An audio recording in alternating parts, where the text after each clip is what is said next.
지금 이 시간에 함께 이렇게 예배를 드리게 되었습니다. 하나님 앞에 은혜를 주신 것을 감사하고 또 우리가 함께 전부 다 모일 수는 없지만 아마도 여러 가지 걱정과 또 많은 생각들로 인해서 온라인으로 드리는 분들도 있을 거라고 생각합니다. 우리가 온라인으로 드리든 현장으로 드리든 하나님의 은혜가 여러분들에게 임하게 되기를 주의 이름으로 간절히 소망하고, 또 우리가 이런 이 코로나 시기를 지날 때 이 암흑의 시기 속에서, 흑암 같은 시기 속에서 하나님의 역사를 믿을 줄 아는 복된 은혜가 사랑하는 백성들에게 있게 되기를 주의 이름으로 간절히 축원합니다.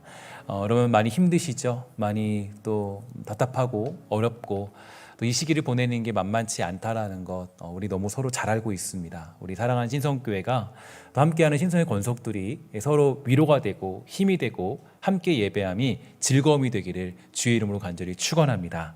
일전에 제가 그 믿음이 생겨나기 시작할 때 하나님께 품은 한 가지 의문이 있었습니다. 그 의문은 왜 하나님은 예수 믿고 우리를 바로 천국에 데려가지 않으실까? 제가 이 질문이 사실은 저에게 있어서 가장 중요한 질문 중에 하나였고, 이 질문이 해결받으면서 이제 내가 살아가야 될 방향이 무엇인지를 깨닫게 되었습니다. 예수 믿고 바로 천국 가면 사실 이 코로나19도 우리가 견딜 필요도 없고, 예수 믿고 바로 천국 가면 자녀들 때문에 아니면 남편 때문에 아내 때문에 사업 때문에 환경 때문에 힘들어할 필요도 없겠죠. 천국 가면은 가장 행복하고 즐겁고 그것이 우리의 가장 큰 목적이기 때문입니다. 그런데 우리는 어떠한 이유로 이 고통스럽기만 한 세상을 우리가 살고 있을까요? 하나님은 무슨 일 때문에 이 믿는 자들을 이 땅에 두셨을까요? 이런 질문을 갖고 깊이 고민한 적이 있었는데, 그런 고민 속에 제 안에 계신 성령께서 생각나게 하신 것은 하나님은 언제나 무엇을 행하시든지 그 모든 뜻과 결정 속에서 이 선하신 뜻과 목적을 가지고 계신 분임을 깨닫게 되었습니다.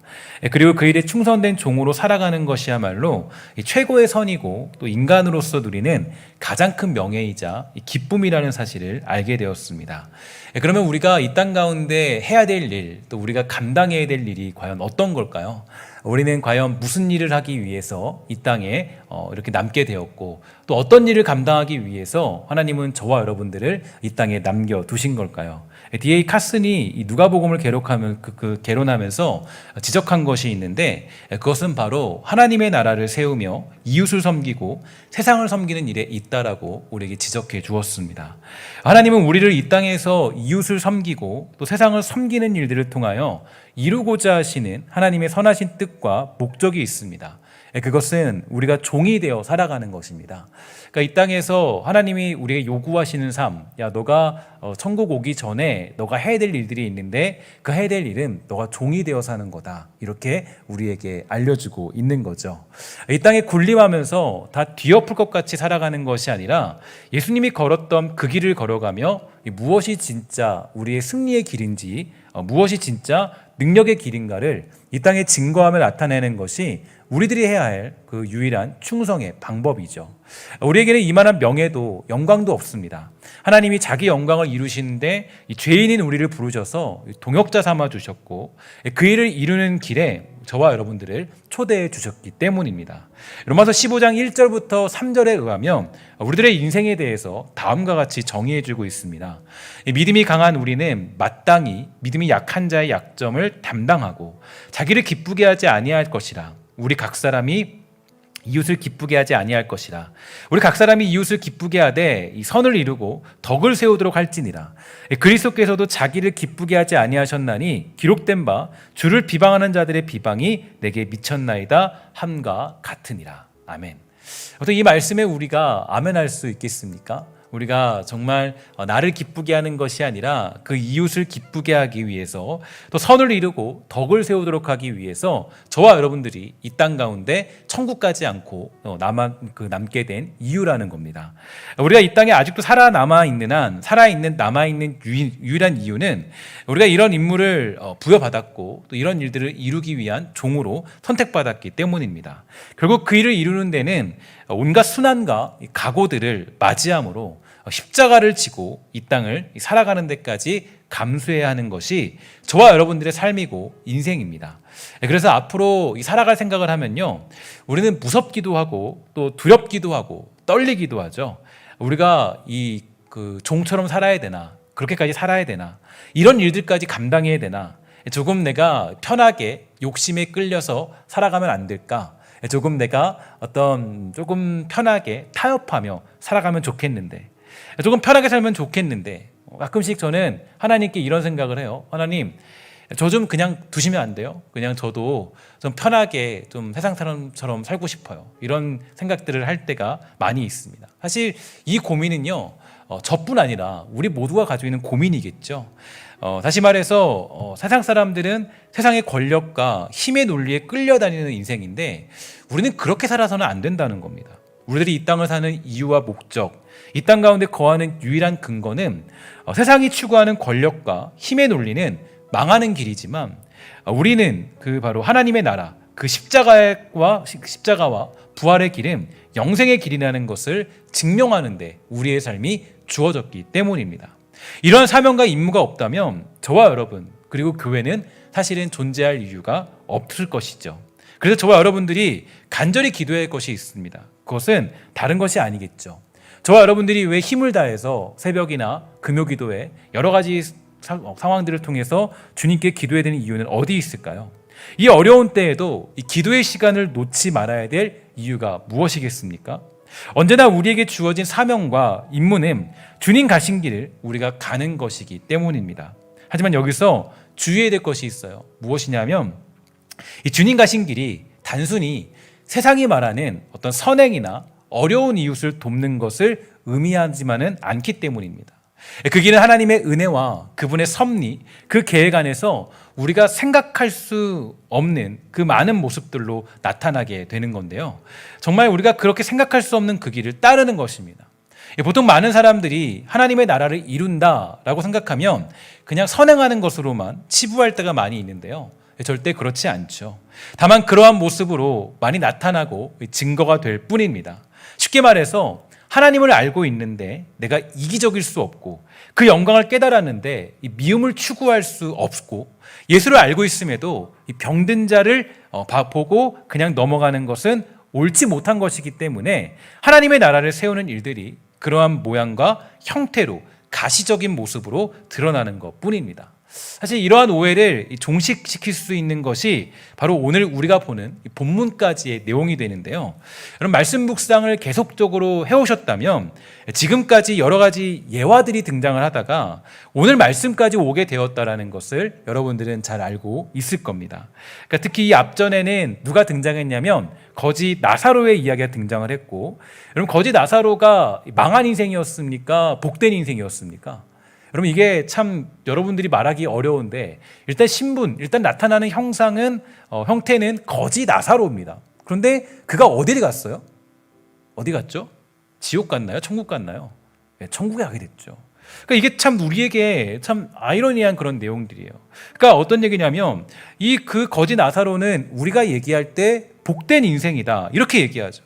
일단 거지 나사로와 부자의 비유는, 부자는 무조건 나쁜 사람이고 거지는 무조건 의롭다, 그러니까 천국 같다, 이런 식의 이야기는 절대로 아닐 것입니다. 여기에는 몇 가지 공통적인 이야기들을 함께 엮어서 생각을 해봐야 될 텐데, 먼저 여러분, 여러 가지 앞에 비유들이 등장했습니다. 탕자의 비유가 등장했고요, 불의한 청지기에 관한 비유가 등장을 했고, 또 그 다음에 거지 나사로에 관한 이야기가 등장을 쭉 하다가 17장까지 이렇게 이어오게 됩니다. 여러분, 말씀이 아마 잘 생각나지 않을 것 같으니까 제가 한번 살펴보도록 하겠습니다. 누가복음 15장 11절부터 14절 말씀이에요.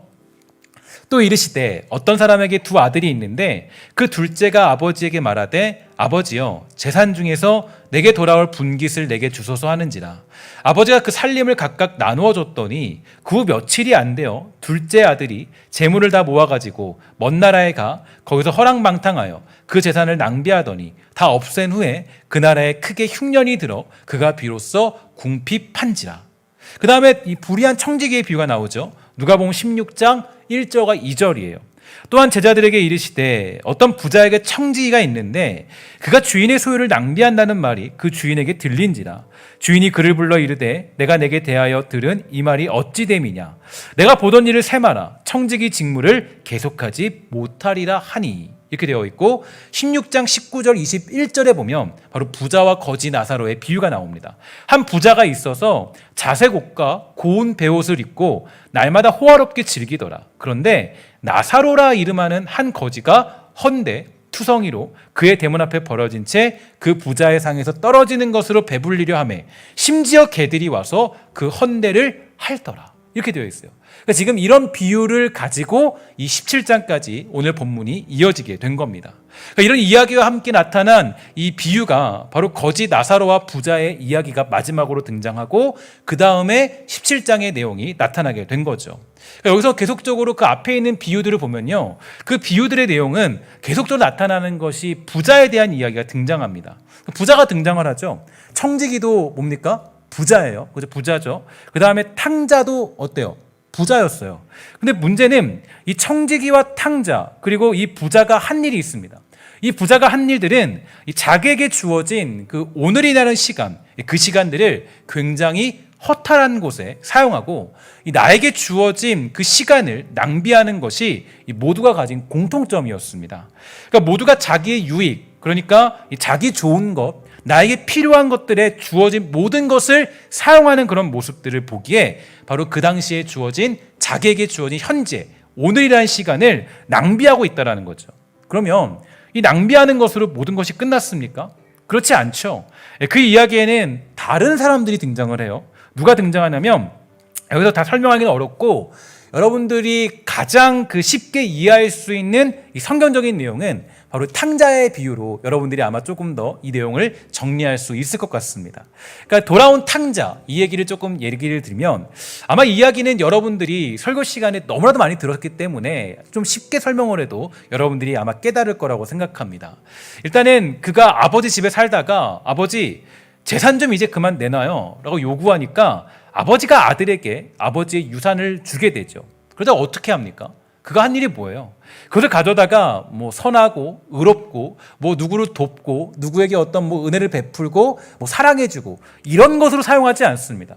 선한 것이라고는 조금도 찾아볼 수 없는 일에 자기에게 주어진 모든 재산을 다 탕진해버린 사람이 바로 탕자였어요. 그리고 모든 걸 탕진하고 나니까 그때 뭐예요? 아버지의 집이 생각나서 아버지께 돌아오게 됩니다. 이것이 탕자에 대한 간략한 요약이죠. 15장 17절 이렇게 되어 있습니다. 이에 스스로 돌이켜 이르되 내 아버지에게는 양식이 풍족한 품꾼이 얼마나 많은가 나는 여기서 줄여 죽는구나. 다 잃어버리고 아무것도 없는 상태가 되고 나서야 아버지를 생각하게 되는 거죠. 가지고 있을 때, 부자로 있을 때는 아버지를 생각한 적이 없다가 모든 것을 다 잃고 나서야 그때야 아버지를 생각하는 그 탕자의 모습, 사실 그 모습이 바로 거지 나사로와 연결되어서 또한 해석해 볼 수 있습니다. 생각해 봅시다. 여기서 우리는 이제 그 한 가지 사고를 버려야 돼요. 어떤 사고를 버리냐면 이분법적인 사고를 완전히 버려야 됩니다. 그러니까 이런 얘기예요. 어찌되었든 거지 나사로는 천국에 가게 되었는데 잘 보세요. 천국에 가게 된 이유가 무엇일까요? 여러분 생각해 보셨어요? 왜 거지는 천국 간 건가요? 왜 부자는 못 간 거예요? 부자이기 때문에, 가난하기 때문에, 뭐 어떤 일을 했기 때문에 부자와 다르게 천국에 갔다라고 예수님이 비유를 드셨을까요? 야, 부자는 못 가. 그런데 거지는 갈 수 있어. 이 얘기를 하는 걸까요? 아니겠죠.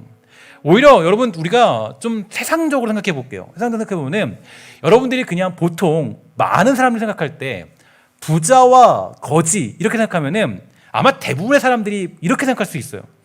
야, 거지 인생보다 부자 인생이 열심히 더 충실하게 산 거 아니야? 열심히 돈을 벌고 열심히 노력했기 때문에 그 자리에 올라간 거 아니야? 그만큼의 노력할 흔적이 있는 거 아니야? 야, 가진 자로서 다 이유가 있고 거지는 거지대로의 이유가 있어. 이런 식으로 생각할 수도 있습니다. 만약 이런 생각을 가지고 있다면 한번 우리 생각해 봅시다. 아까 살펴보았던 탕자 기억나시죠? 탕자는 도대체 무슨 일을 했길래 아버지 집에 돌아가서 살진 송아지를 먹고 반지를 끼우고 새로운 삶을 살게 된 것입니까? 무슨 일을 한 거예요? 탕자가 어떤 걸 했길래, 무슨 짓을 했길래, 어떤 행동을 했길래 그가 그 송아지를 먹고 반지를 끼우며 새로운 삶을 살게 된 겁니까? 아무것도 없어요. 어떤 이유와 근거도 없습니다. 나사로가 뭐 했기 때문에? 뭘 했어요? 그가 뭐 열심히 정말 막 최선과 선을 다해서 뭐 내가 정말 다 나누어 주다 보니까 거지가 되었다 이런 거 아니잖아요. 그냥 그런 거는 아무것도 나타나지 않아요.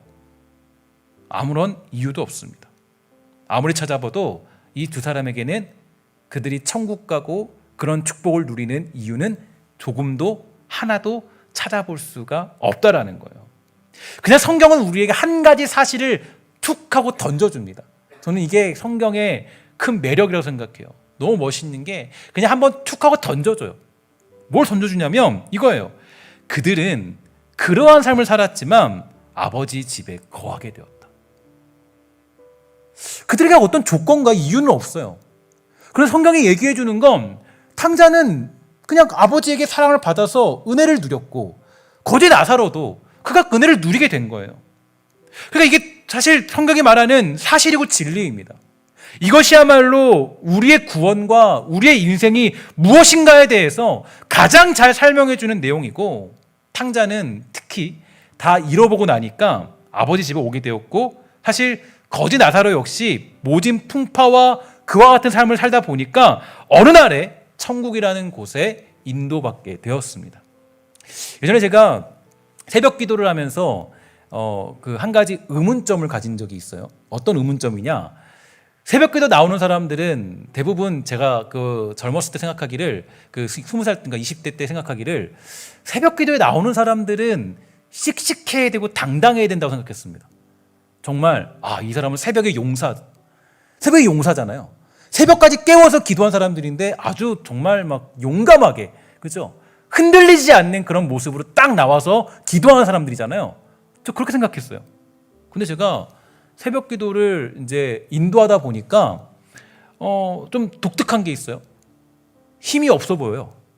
새벽 기도하는 사람들이 힘이 없어 보여요. 얼굴이 그렇게 밝지 않아요. 막 당당해 보이지 않아요. 막 용기 있어 보이지 않아요. 처음에는 사실 이해가 안 갔어요. 왜 그럴까? 왜 새벽에 기도하는 사람들인데 이들이 당당하지 않고 또 이들이 용기가 없고 오히려 하나님 앞에 엎드려서 고개 숙여 있고 그냥 예배를 드리는데 그냥 기도하는데 그냥 엎드려서 기도만 해요. 막 정말 엄청난 힘차고 우렁차고 대단한 그런 용기를 보기가 어렵습니다. 그런데 제가 알게 된 것이 있어요. 뭘 알았냐면 새벽에 기도하러 나왔다는 것은 대부분의 경우가 엄청난 고난을 겪고 있다거나 지금 고난을 겪고 있는 중이거나 때로는 막막한 길을 지나온 사람들이다라는 것을 제가 생각할 수 있게 되었습니다. 당연히 뭐예요? 그런 사람들이 얼굴들이 괴롭고 눈물이 나는 사람들이 있다는 것을 알게 되었습니다. 그래서 사실 매우 밝지 않은 얼굴들을 하고 있어요. 실상이 그렇습니다. 그러면 조금 뒤집어 생각해 볼게요. 우리에게 만약에 고난이 없다면, 내가 인생을 뒤흔들 만한 그런 일이 없었으면, 내가 지금 막막하지 않다면, 내가 지금 어떤 걱정과 고난과 어려움들이 없다면, 그러면 우리가 스스로 자각하여서 모든 것이 만족함에도 불구하고 새벽에 기도를 드릴 수 있을 것인가? 그럴 수 없죠. 그런 사람은 이 세상에 존재하지 않습니다. 우리 모두가 탕자와 같이 모든 것을 다 소진해봐야, 막막함을 알아봐야, 거지 나사로와 같이 무참한 세상의 모든 풍파들을 경험해봐야 새벽을 깨우게 되는 거예요. 그게 한낱 정말 실 같은 그런 상황이기 때문에 그래요. 이건 우리들 모두가 그렇습니다. 그러니까 바로 사실은 어떻게 보면 그런 것이 또한 우리들에게 주어지는 복이라는 것 중에 하나예요. 우리에게 주어진 복은요, 뭐 내가 고난을 받았기 때문에 복을 받을 만한 자격이 있다, 이런 것은 아니겠죠. 그 고난이 우리를 천국으로 인도하는 것이 우리에게 주어진 복이라는 겁니다. 그래서 사실 이 코로나 사태를 지나면서도 여러분, 하나님이 택하고 부르신 백성들은 이 믿음들이 더욱더 강해지고 더욱더 하나님을 향한 열망들이 커지고 더욱더 하나님을 향한 어떤 그런 생각들이 깊어지지만 사실 정말 어떤 경우에는 아주 믿음을 저버리는 경우도 많이 있게 되는 겁니다. 그 고난이 우리 택한 자를 더욱더 굳게 부르시고 우리 부르신 자를 더욱더 강하게 우리를 부르시는 것을 알 수가 있게 되는 거죠. 고난과 고통으로 인하여서 아버지를 생각할 수밖에 없게 하심으로, 환난으로, 인내로, 연단으로, 그래서 연단이 소망을 이룬다는 사실을 우리는 확인할 수 있게 됩니다. 그래서 여러분, 우리가 이 땅을 살아갈 때 여러 가지 일들을 당한다 할지라도요, 거기에서 우리는 억울한 것이 없습니다. 우리가 겪는 조금의 불편함들과 우리가 맞부딪히는 거친 파도와 같은 것들 앞에서 우리들은 하나님의 인도하심을 경험하기 때문이겠죠. 그런 의미에서 성경은 우리에게 말해줍니다. 감당치 못할 시험은 주지 않는다. 결코 우리가 죽어버릴 일은 주지 않고 하나님을 기억하고 그분을 향해 나아가는 고통이 있을 뿐이라는 겁니다. 최근에 수요 예배를 통해 강해하고 있는 여러분, 그 욥이라는 인물을 기억하십니까? 제가 지난주까지 2번을 강의했는데 아주 깊은 얘기를 많이 나누고 있습니다. 그가 분명히 죽을 것 같은 고통을 겪게 되었어요. 최악의 고통을 겪었습니다. 그런데 욥이 그냥 죽어버렸을까요? 그냥 고통스러우니까 나 이 인생 그냥 망해버리고 그냥 죽어버려야겠다, 자살을 택하고 그냥 인생을 마감했습니까? 아니죠. 욥기의 결론이 뭐예요? 그 수많은 고통들 속에서, 그 모든 고통들 속에서, 그 참을 수 없는 어려움들을 당하고 나니까 뭐라 그래요? 그동안은 귀로만 들었던 하나님이 내가 이제는 눈으로 똑똑히 보게 되었습니다 라고 고백하는 자리까지 가게 되는 겁니다. 사실 그게 우리가 거하는 그런 삶의 모습들이에요. 우리가 예수 믿고 구원받았다고 해서 모든 것이 쉽게 해결되는 일들은 절대 없습니다. 오히려 여러분, 예수 믿고 나서 우리가 사실 더 어려움에 봉착해요. 왜 어려움에 봉착하는지 아십니까? 오늘 말씀이 그렇죠. 17장 1절과 2절 우리 한번 다 같이 한번 읽도록 하겠습니다. 17장 1절부터 2절입니다. 시작. 예수께서 제자들에게 이르시되 실족하게 하는 것이 없을 수는 없으나 그렇게 하게 하는 자에게는 화로다. 그가 이 작은 자 중에 하나를 실족하게 할진대 차라리 연자 맷돌이 그 목에 매어 바다에 던져지는 것이 나으니라. 아멘. 여기서 말하는 작은 자는요, 처음에 우리가 살펴보았던 주인공들 중에 한 사람일 것입니다. 잃어버린 양, 잃어버린 어린 양 한 마리, 잃어버린 드라크마 하나, 탕자, 불의한 청지기, 거지 나사로, 이러한 자들을 의미하죠. 그 중에 하나라도 실족하면 안 된다 하는 분명한 가르침입니다. 굉장히 엄중한 경고예요. 실족하게 하지 마라, 시험 들게 하지 마라. 이유가 무엇입니까? 하나님의 구원이 그들에게 임했기 때문이에요. 그러니까 우리는 이 사람에게 구원이 임할 걸 생각하지 못하죠. 저 탕자가 무슨 구원이 임해? 아니, 모든 걸 다 탕진한 사람인데 저 사람에게 무슨 구원이 임해? 근데 구원이 임했어요. 그럼 이게 우리 너무 놀라운 기적이에요. 아니, 저 사람 다 탕진해버렸고 모든 걸 다 잃어버렸는데 무슨 구원이 임하냐? 그런데 그 사람에게 구원이 임했어요. 그러니까 뭐예요? 우린 누구를 정죄할 수 없어요. 누구를 판단할 수 없어요. 무시할 수 없어요. 당신에게 구원이 없습니다라고 말할 수 없습니다. 신학생 때 한참 학문을 배울 때는요, 너무 쉽게 모든 걸 단정 지어버렸어요. 불가능해, 안 돼, 될 수 없어. 그러나 목회를 하면서 한 가지 놀라운 소망을 경험하게 되었습니다. 하나님의 일하심은 우리의 신학보다, 우리의 생각보다, 우리의 판단보다 훨씬 더 크다라는 거예요. 하나님의 일하시면 내가 감히 생각할 수 없어요. 내가 자를 대고 자르듯이 그게 맞고 이게 틀리다라고 할 수 없다라는 거예요. 하나님의 일하심은 내 예상과는 전혀 다른 방식으로 이루어지는 경우가 훨씬 더 많이 있습니다. 그럼 잘 보세요. 부자와 나사로 중에 나사로가 구원받은 이유가 뭐예요? 왜 천국 갔어요? 우리 몰라요. 알 수 없어요. 왜 갔는지 몰라요. 착하기 때문이 아니에요. 가난하기 때문이 아니에요. 그래서 바울이 이 빌립보서를 작성할 때 이렇게 얘기하죠. 무엇으로든지 예수가 드러나면 난 그것으로 만족한다. 바울이 노년에 얘기해요. 나 그동안은 물을 자르듯이 완전히 모든 걸 아주 강력하게 잘랐는데 내가 이 지금 목회를 돌아보니까 마지막 편지를 쓸 때 얘기하는 거예요. 나는 내가 보니까 이 모든 걸 통해서 하나님이 드러나시면 나 그걸로 만족한다. 예수가 드러나면. 그렇기 때문에 오늘의 본문을 통하여 오늘도 우리가 어떤 일에 충성해야 되는지를 알 수가 있어요. 우리는 하나님의 크고 놀랍고 어떻게 대항할 수도 저항할 수도 없는 하나님의 크신 붙드심과 이끄심 가운데 살아가고 있습니다. 그것을 우리 삶으로 증명하는 가장 적절한 방법이 있는데요. 바로 4절과 5절 말씀입니다. 우리 4절 5절 말씀 이렇게 되어 있어요. 3절과 4절이죠. 너희는 스스로 조심하라. 만일 내 형제가 죄를 범하거든 경고하고 회개하거든 용서하라.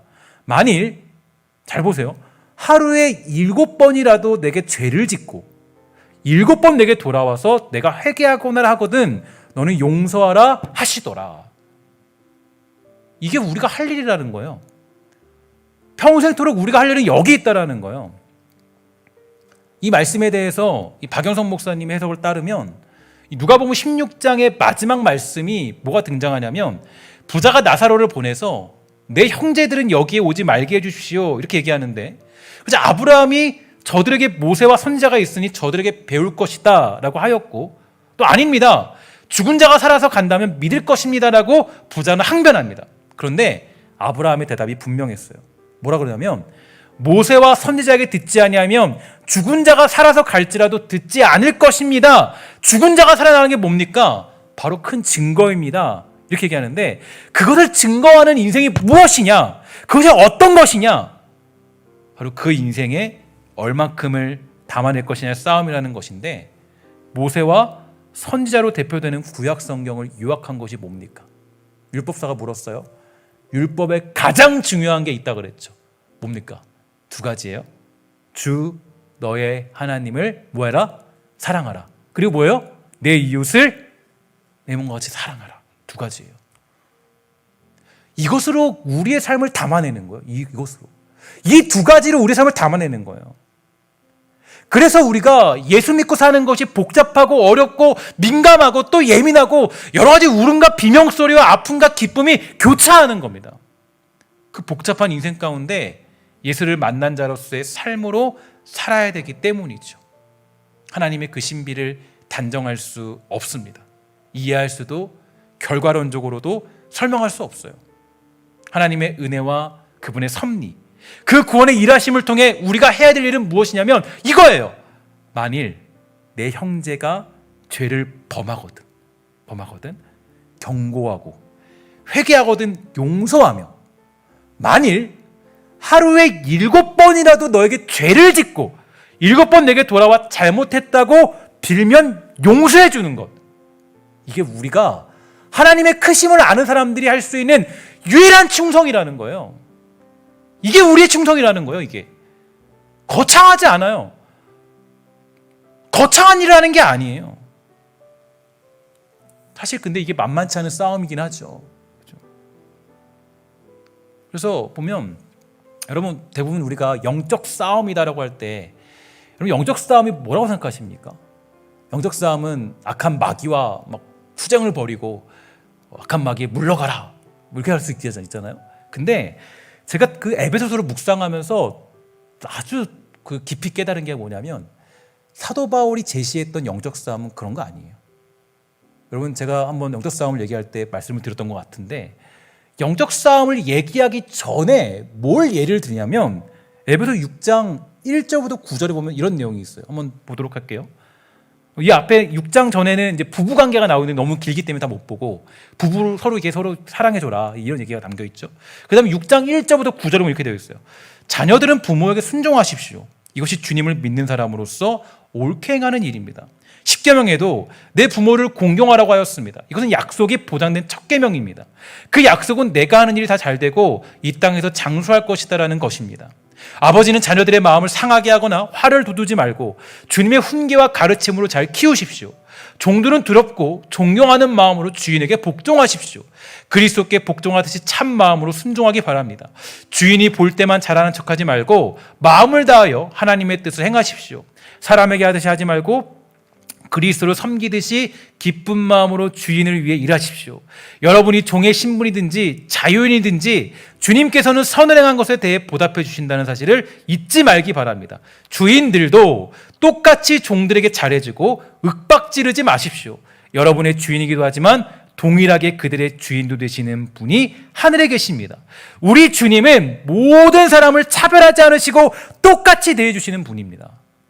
이 말이 무슨 말이에요? 이 말이 곧 오늘 본문을 아주 크게 펼쳐놓은 내용이에요. 마지막 뭐라 그래요? 우리 주님은 모든 사람을 차별하지 않으시고 똑같이 대해주는 분이기 때문에 우리가 부모를 사랑해야 되고 자녀를 사랑해야 되고 종을 사랑해야 되고 그 주인을 사랑해야 된다라고 이야기해 주고 있는 거예요. 우리가 정죄할 수 없다는 거예요. 저는 이 본문을 접할 때마다 놀라운 생각이 듭니다. 어떻게 우리가 가장 못하는 것을 아주 콕 집어서 드러냈을까? 그죠?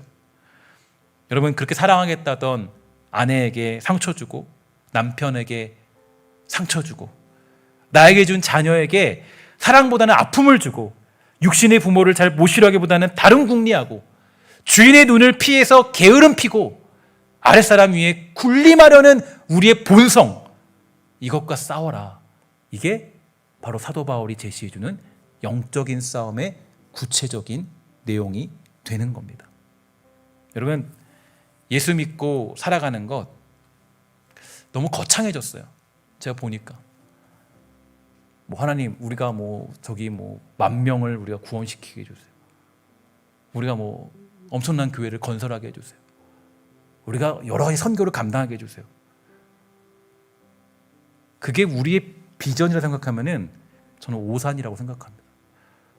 우리가 가장 하나님께 믿음을 구하며 은혜와 능력을 구해야 할 것은 따라합시다. 주어진 오늘에 충실하게 예수의 길을 따르자. 이게 우리의 가장 큰 비전이에요. 그 고난을 내 몸에 짊어지고 살아가는 것. 나에게 수없이 잘못한 사람이 찾아와서 용서를 구할 때 뭐 하는 거예요? 몇 번이고 용서해 주는 삶. 몇 번이고. 7번이라는 거는 완전한 수죠. 그냥 아예 용서해 주는 거예요. 아예 그냥 묻지도 말고 따지지도 말고 누가 너에게 용서를 구하면 거기에 하나님이 그랬지 않냐. 받아주는 아예. 그것이 우리를 향하신 하나님의 사랑과 그분의 크신 계획과 구원을 이루는 가장 큰 증거이자 방법입니다. 너무 기독교가 제가 이렇게 비판하면 또 아쉽지만 저도 마찬가지로 함께 우리가 점검해 보자는 의미예요. 제가 오늘 제목을 거창하지 않습니다 라고 말씀드렸던 건 너무 거창해졌어요. 근데 왜 거창해졌냐 보면 세상적인 생각들이 우리 기독교 안에 파고든 거예요. 교회 건물이 커져야, 사람이 몇천 명씩 모여야, 그것으로 우리가 하나님께 인정받는 것이 아닙니다. 주님이 우리에게 요구하신 거는 오늘 말씀 본문이에요. 야, 그 형제를 실족하게 하지 마. 내 일하심을 너가 감히 알고 있니? 그거 모르잖아. 내가 그 사람을 어떻게 구원할지 어떻게 알아? 지금은 죄인이라도 그 죽을 때 예수 믿고 구원받을지 어떻게 하니? 너가 왜 그러고 있어? 탕자, 나사로 구원받을 이유 없어요. 구원이 그들에게 임했습니다. 오늘 여러분 축복하는 것은 정말 그 구원을 이루신 하나님의 크심 앞에 엎드려서 우리 오늘 말씀의 본문의 내용을 여러분 삶 가운데 비전 삼게 되기를 주의 이름으로 간절히 부탁을 드리겠습니다. 마지막으로 17장 3절과 4절 말씀, 이 말씀을 다 같이 읽고 찬양하고 마치도록 하겠습니다. 17장 3절과 4절 말씀을 한 번 더 우리 마음에 결심하며 우리 비전 삼으며 한번 다시 읽도록 하겠습니다. 시작. 너희는 스스로 조심하라. 만일 내 형제가 죄를 범하거든 경고하고 회개하거든 용서하라. 만일 하루에 7번이라도 내게 죄를 짓고 7번 내게 돌아와 내가 회개하노라 하거든 너는 용서하라 하시더라. 아멘. 오늘 찬양하도록 하겠습니다.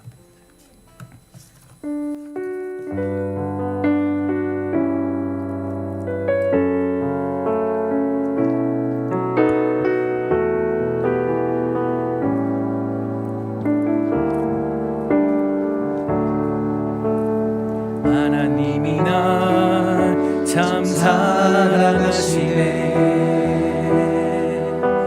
하나님이 날 참 사랑하시네.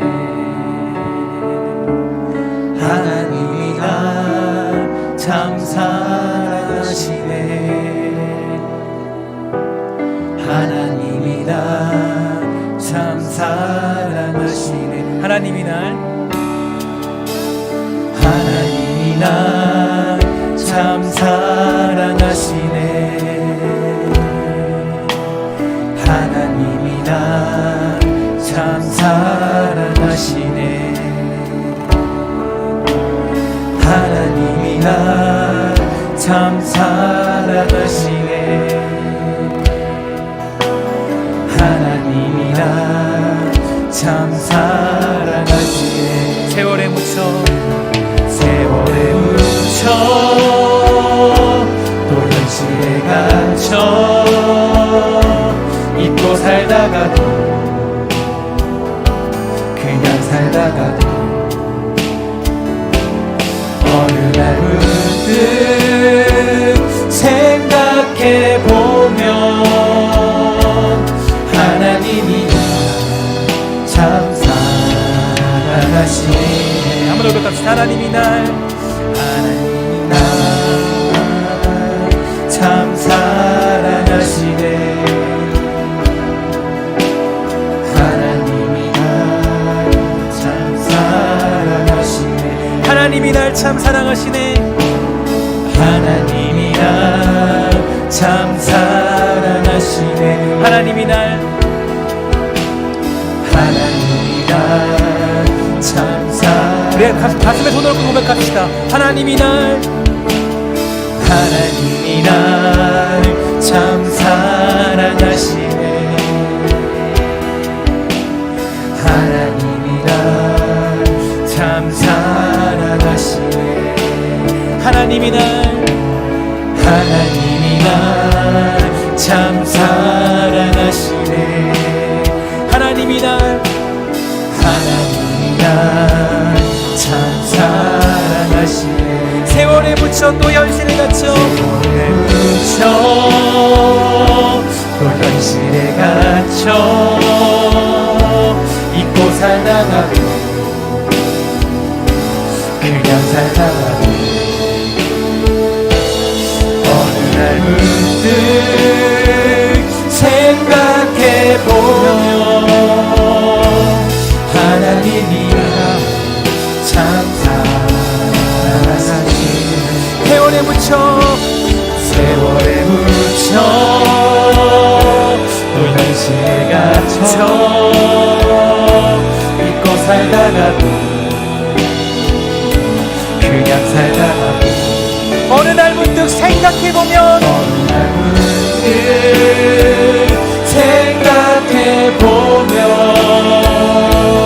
하나님이 참 사랑. 우리 마지막 고백합시다. 그 세월에 묻혀 또 현실에 갇혀 세월에 묻혀 또 현실에 갇혀 잊고 살다가도 그냥 살다가도 어느 날 문득 생각해보면 어느 날 문득 생각해보면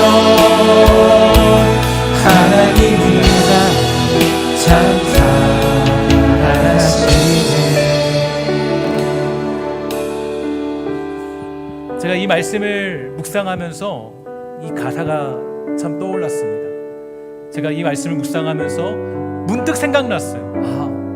하나님이 날 참 사랑하시는구나. 내가 받은 은혜가 정말 내가 뭘 잘해서도 아니고 내가 뛰어나서도 아니고 마치 거지 나사로에게 주어진 복이고 마치 탕자에게 주어진 복이고 마치 정말 하나님의 그 복들은 우리가 상상할 수 없는 은혜 가운데 주어진 복인데 너무 그것을 당연한 듯이 알며 나 혼자 누리며 살아갔던 우리들의 모습들이 있는 것 같습니다. 여러분 잘 생각해 보세요. 우리가 누구를 비판할 수 있고 정죄할 수 있고 누구에게 무엇이라고 단정 지을 수 있는 근거는 어디에 있습니까? 여러분들의 구원은 어디에 있었습니까? 우리가 구원받은 이유는 무엇이었습니까? 우리가 뭔가 하나님 앞에 잘했기 때문에, 대단한 일을 했기 때문에 구원받은 것이 아니라 우리의 구원은 무한한 하나님의 은혜이고 정말 우리가 생각할 수 없는 방식으로 우리에게 주어진 하나님의 선물이요 하나님이 주시는 놀라운 축복인 줄 믿습니다. 그 사실을 알게 되면 우리는 어떤 사람이 나에게 무슨 죄를 짓던지 간에 우리가 용납하며 살아갈 수 있는 거룩한 삶으로 살아갈 수 있게 되는 겁니다. 너무 우리가 강팍하게 살고 있지 않습니까? 예수 믿고 있는데 너무 거창한 꿈을 꾸고 있지 않아요? 어떤 다른 환상에 빠져 있지 않아요?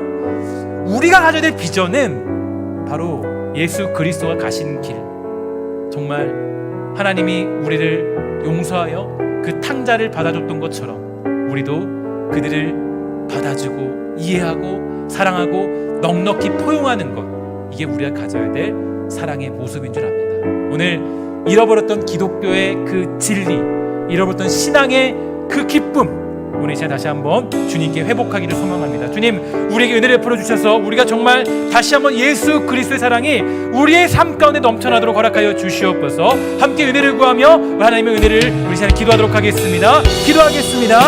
하나님 감사합니다. 주님 붙잡아 역사해 주시옵소서. 기도를 소망합니다. 주님, 우리를 붙잡아 역사해 주신 우리의 정말 아버지, 거창한 비전을 가지고 살아가는 것이 아니라 소박한, 아니 때로는 정말 우리가 정말 회복해야 될 그런 비전을 회복하도록 허락하여 주시옵소서. 어떤 사람이든 누구든지 받아주고 아버지, 정말 우리가 정말 인정하고 사랑할 줄 아는 그런 마음을 풀어주시며 아버지 하나님 우리를 사랑한다는 것을 역사해 주시옵소서.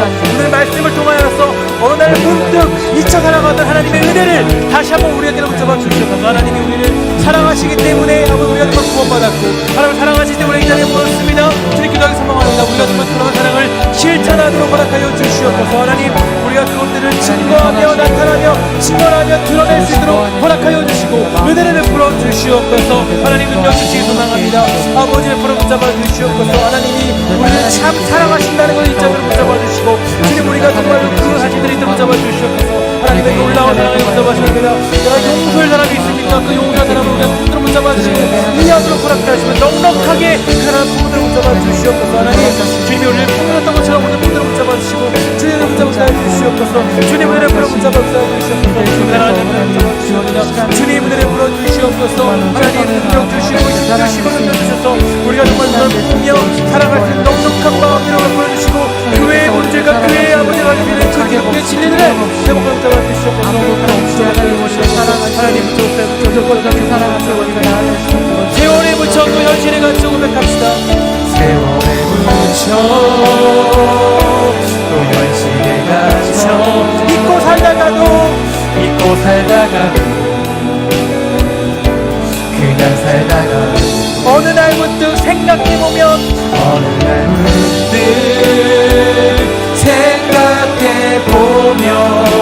하나님이 날 참 사랑하시네. 세월에 묻혀 또 현실에 갇혀 또 현실에 갇혀 잊고 살다가도 그냥 살다가도 어느 날 문득 생각해보면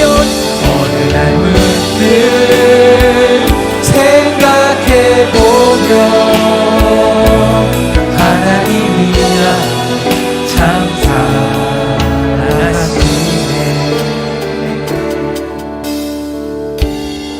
하나님, 우리가 코로나19를 통하여서 다시 한번 어느 날 문득 하나님이 날 참 사랑하신다는 것을 깨달을 수 있도록 허락하여 주시옵소서. 이 어려운 인생길에도 하나님의 사랑은 여전히 우리와 함께 하시고 우리를 구원하신 하나님의 놀라운 사랑이 우리를 붙들고 있다는 것을 잊지 않는 백성 되어서 주님, 오늘 우리가 보았던 본문의 내용들을 우리의 삶 가운데 실천하고 나타내기에 부족함 없는 주의 백성 되도록 허락하여 주시옵소서.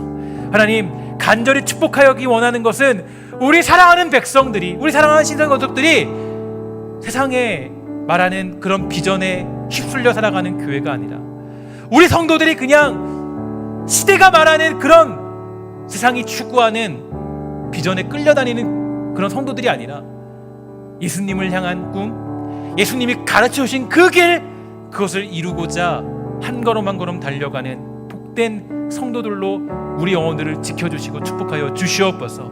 사랑하는 신성교회와 또 하나님 세우신 또 저를 붙잡아 주셔서 정말 이들을 가르치고 양육할 때 정말 하나님 허황된 꿈을 꾸도록 가르치는 것이 아니라 정말 하나님 예수 그리스도의 복음이 무엇이고 하나님이 우리에게 명령하신 길이 무엇인지에 대해서 잘 가르치고, 그래서 하나님 보시기에 잘했다 칭찬받는 종들로 사랑하는 성도들을 키울 수 있도록 우리의 모든 욕심을 버리고 주님만 따라갈 수 있도록 허락하여 주시옵소서.